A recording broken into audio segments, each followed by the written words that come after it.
Jordan Peterson once said, "The pathway to enlightenment is barred by the necessity of a passage through hell.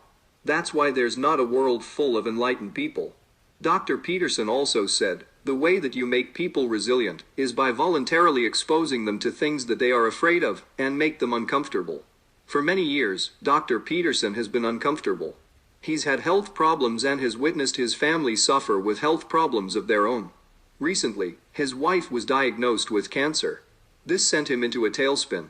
Due to these harrowing experiences, Dr. Peterson has had his share of resiliency lessons. As Professor Peterson has stated, life is suffering. Love is the desire to see unnecessary suffering ameliorated. Jordan Peterson loves his wife deeply, which is why he's been suffering. According to HNHH, on September 19, 2019, Jordan's daughter, Michaela, posted a 9-minute video on her YouTube channel titled, "Peterson Family Update." In the video, Michaela discusses her mother's cancer diagnosis and her father's admission to a rehabilitation center in New York. Michaela, a 27-year-old diet blogger, said that her father attempted to stop taking anti-anxiety medication cold turkey, but started experiencing severe physical withdrawal symptoms. She said, "I've never seen my dad like this. He's having a miserable time of it. It breaks my heart. He looks like a lost puppy.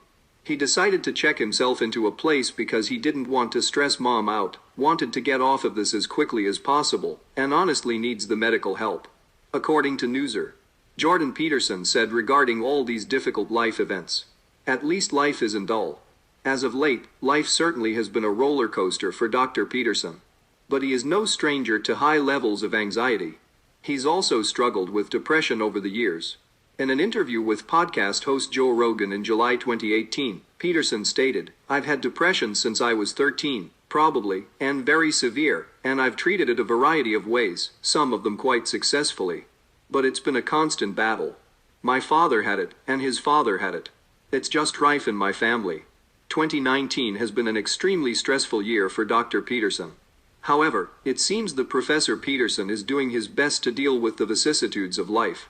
He's previously stated, "People generally don't change unless a traumatic event occurs in their life which triggers the brain into new action." It's unclear what he needs to learn from all these health challenges and trials, but with hope he will come out of the underworld a better man. Dr. Peterson has stated, "Weak and miserable as I am, I can still stand up to the terrible tragedy of life and prevail." Another time he said, "There is nothing more useful in combating the tragedy of life than to struggle with all your soul on behalf of the good. Suffering can make you resentful, so you need an antidote to suffering. And maybe you think that you can build walls of luxury around yourself, and that will protect you from the suffering. Good luck with that. That isn't going to work. Maybe you think that you could build a delusion and live inside that. Well, that's going to fall apart. What is there then that's going to help you fight against suffering? That's easy. It's the truth. The truth is the antidote to suffering. The reason for that is because the truth puts reality behind you, so that you can face the reality that's coming straight at you without becoming weak and degenerating and becoming resentful and wishing for the destruction of being, because that's the final hell. The final hell is your soul wishing for the destruction of everything, because it's too painful, and you're too bitter. And that happens to people all the time. It's the ultimate chaos that generates partial chaos, but that chaos also is what revivifies life, because otherwise it would just be static.